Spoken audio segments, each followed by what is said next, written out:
la Victor sport isikhuluma ukuthi hayi lezi zinto ezifana nalezi scam izinto ezeqembu okuqala nje futhi ukudlula kona ukuthi awekho ama-trials eqembu especially amaqembu adlala ibhola eliphakeme akhokhelwa imali ama-trials wonke awumahhala.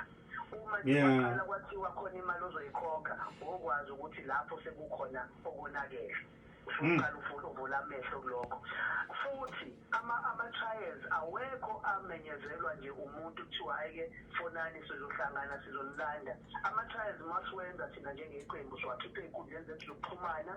Ngizwile nje umfowethu ushilo ukuthi ayi waku-Facebook u-active nokuba active kodwa kungalona iqembu lethu. Yazi-ke abantu bavele badlale kancane ngamagama laphaya zokuxhumana kube ngathi ukhuluma naye umuntu kanti akuyena. Kuphinde futhi sikukhiphe nakwi-website yethu sinanenamba yase-ofisini esesinqanqa abantu ukuthi abayithinte le namba bakhonifeme.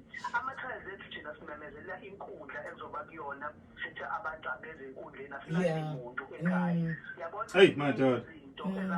red flags, kodwa awuyinaki phela uma uphokophele public futhi ufeze iphupho lwakho. Siya-understand ukuthi naye umfana naye wayebona ukuthi mhlawumbe sekuyisona isikhathi leso.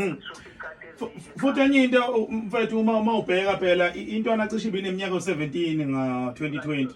So uyabona kufanele kube kanjalo 16 noma 16 wona 17 yeah. So uyabona ukuthi uma ngabe semncane ekangako nabazala kanabo uyihlalela yedwa uthatha inqumo ngenxa yokulambela ufeze iphupho lakhe wayengeke icabange yonke lento oyichazayo uyabona. Ngizama ukuveza nje wena Tjatha nawe nabalaleli ukuthi abantu ngiyenzela ukuthi nomunye osekhaya asale seyibona mfethu khona into efana nalezi nanka izinto esinale ngiyibheka ukuthi kungenzeka ukuthi ngabe yikona noma kona ngoba uma ufuna ukufeza iphupho lakho noma ubani hayi yena umfana noma mase kufika into efana nale umuhlali kodwa ngeqembu nje Tjatha nabalaleli sizwile udaba lomfana siyakhalisana kakhulu futhi naye umfana siyayikhiphe simemezele nje nanombani ukuthi ama-trials banawo nini mhlawumbe njengoba kade sekhulumile nobekhuluma ngaphambi kwami kwa-DSD ukuthi njengeqembu nomama umama Madala sibhizi siney'nhlelo ezizenzayo sibheke ukuthi mhlawumbe makukhona la singalekelela khona mhlawumbe ukuthi umfana abonakale ukuthi isimo njani umfana ithalente elinjani uma izimo ey'fana nalezo yivela sizokwazi ukuxhumana nabo. Singajabula mntaka baba bengithi ngisafisa ukubuza lokho ukuthi mhlawumbe akukho nini sengakwenza ngoba umfana usemncane kakhulu ngeminyaka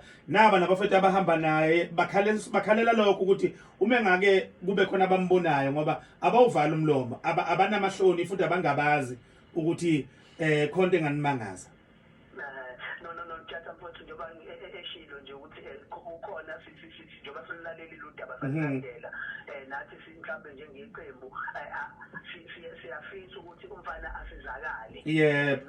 Kukhulu esingakuthembisa abantu ngoba sifuna ukuthi kusasa kuthiwe iqembu lathi kunjalo mfethu kunjalo. Kodwa umfana mhlawumbe mesikhona indlela ukuthi singambona sibone ithalente lakho ukuthi umfana usesimweni esikanjena mhlawumbe eqembini angadingeka then siyaqhubeka nalezo y'ndlela. Ngiyazi ukuthi imininingwane yonke egcwele sizokwazi ukuyithola sikwazi ukulandelela ukuthi kungenzeka kanjani.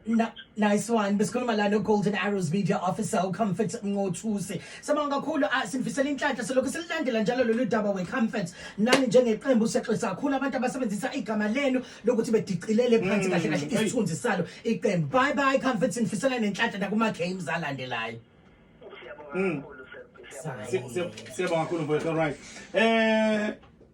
Kuyangijabulisa kakhulu ukukhuluma Arrows.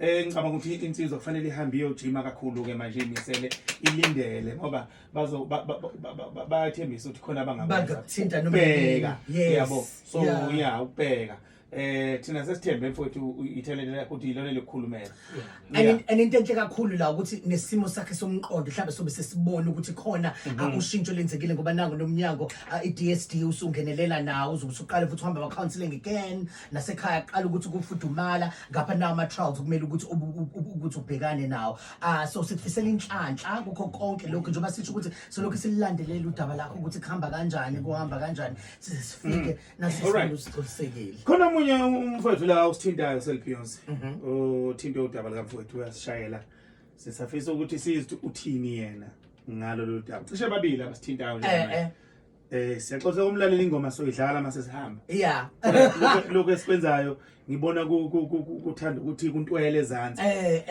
njengamanje ngoba kunensizwe embili ezifisa ukuthi sikhulume nathi kodwa ke siqale ngalenenye ke siza ukuthi yini lena eza nayo afisa ukuthi ayidlulisele kulensizwa esencane eyehlelwa lobuhlungu omngaka esikhuluma nayo namhlanje.